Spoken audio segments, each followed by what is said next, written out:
Et j'ai en studio avec moi deux responsables de la coopérative de solidarité Santé Valmorin, dont la présidente Monique Fortin et le trésorier Louis Gibault. Bonjour à vous deux. Bonjour. Et bienvenue en studio. Parlez-moi un peu de cette coop. Qu'est-ce que la coop de santé? La coopérative de santé de Valmorin, c'est avant tout une entreprise collective créée par des gens de la communauté qui voulaient installer dans le cœur du village une clinique de santé pour pouvoir avoir accès à un médecin de médecine familiale. OK.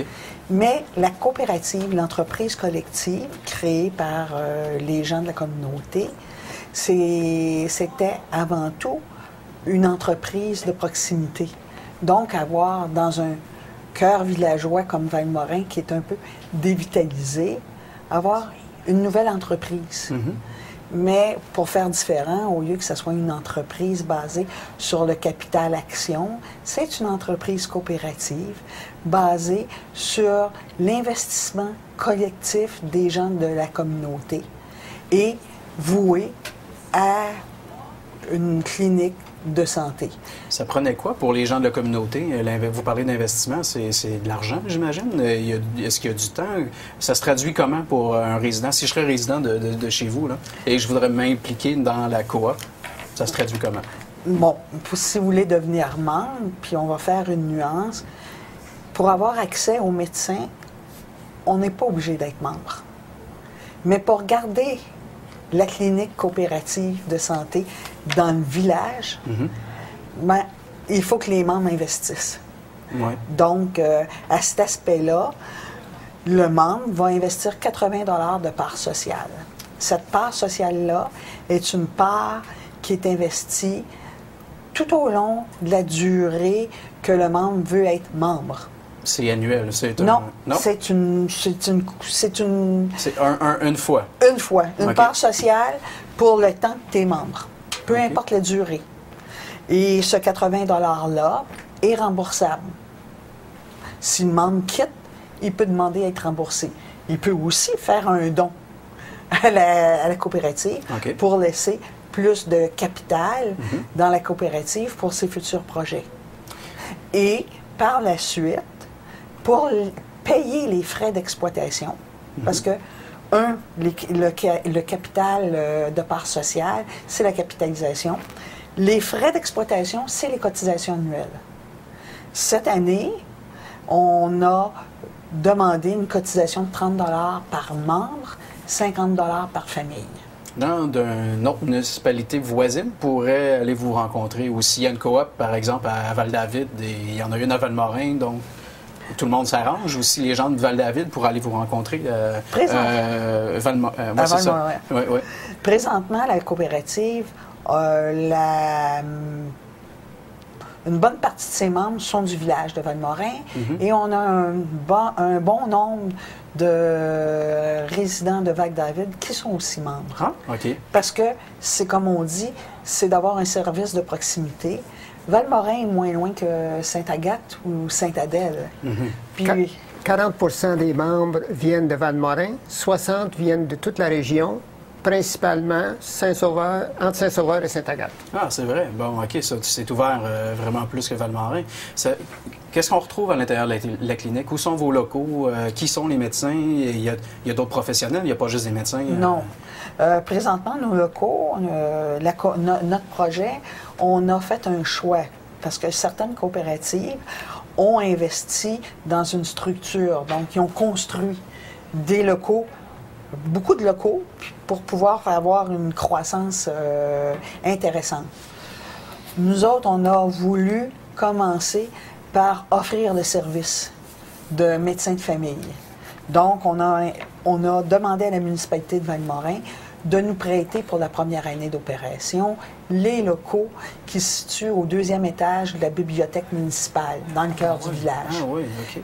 Et à la fin de cette entente qui durait jusqu'en septembre 2011, on a demandé à la municipalité de renouveler ce prêt de local en nous faisant une location à un prix, je dirais, communautaire. Oui, oui.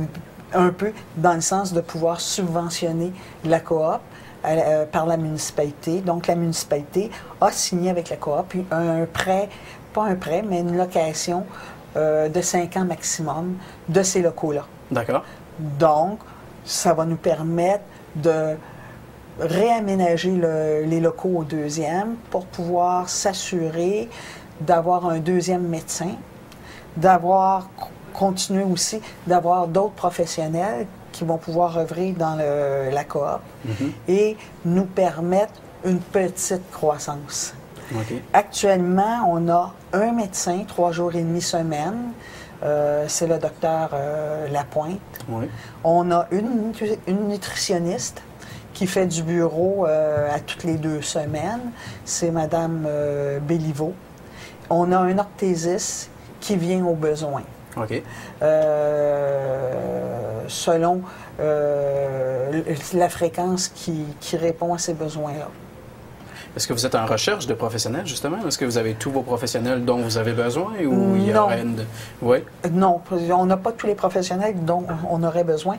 Principalement, on est à la recherche, et c'est la priorité, d'un deuxième médecin pour venir appuyer le travail fait par le docteur Lapointe.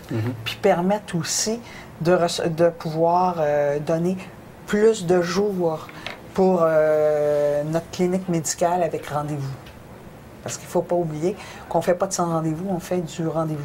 On n'est pas une clinique d'urgence.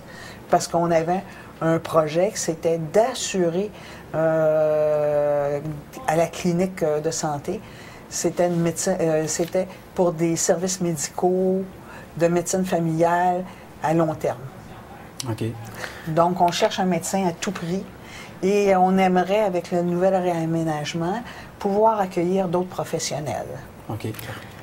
J'aimerais là-dessus, s'il y avait des téléspectateurs qui connaissaient un médecin ou connaissaient quelqu'un qui connaît un médecin et qui serait intéressé possiblement à travailler avec nous, s'il vous plaît, communiquez avec nous.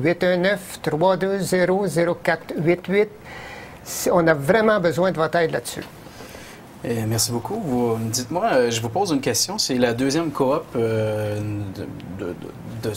services de santé, pardon. Je cherchais deuxième coop de services de santé que je reçois ici sur l'émission. Qu'est-ce qui, selon vous, se passe là actuellement pour que les gens décident de former des coops comme ça? Vous, ça vient d'ouvrir? C'est récent, quelques années? Ça fait un an qu'on est en opération. Qu'est-ce qui se passe-t-il? Bon, on sait que le service de santé, bon, ça ne répond pas aux besoins de tout le monde. Il y a beaucoup de déceptions, etc. Qu'est-ce qui s'est passé, par exemple, chez vous? Là? Quand on a commencé en 2008, c'était pour répondre à 2 besoins. Oui. Un, on s'apercevait que les gens de Valmorin n'avaient pas d'accès à un médecin pour du suivi familial. Ça, c'était un vide qui n'était pas ressenti juste par les gens de Valmorin, qui est, je pense, partagé avec l'ensemble des citoyens du Québec. Absolument. Par contre, on s'est dit, on peut peut-être, nous autres, être proactifs. Aller peut-être chercher un médecin qui voudrait travailler dans le cœur du village. Donc, en même temps, créer une entreprise d'économie sociale à but non lucratif, parce qu'il faut aussi remarquer que la coopérative ne cherche pas de profit. Elle veut seulement pouvoir assurer à ses membres des services de santé de qualité. Absolument. Qui n'existaient pas. Absolument. Donc, c'était ça en partant. Pour éviter que nos gens fassent 10 km vers Sainte-Agathe ou 10 km vers Sainte-Adèle. Parce que même si on faisait les 10 km vers Sainte-Agathe ou vers Sainte-Adèle, il n'y avait pas plus de médecins de famille accessibles à notre population. Bien, c'est tout le temps qu'on avait. Merci beaucoup pour votre passage. Et on vous souhaite de trouver un médecin bientôt. Je pense que les gens à la maison ont reçu le message. Une adresse Internet pour un site Internet ou une adresse courriel, numéro de téléphone encore une fois? info@coopsantévm.org. Merci à vous deux pour votre passage.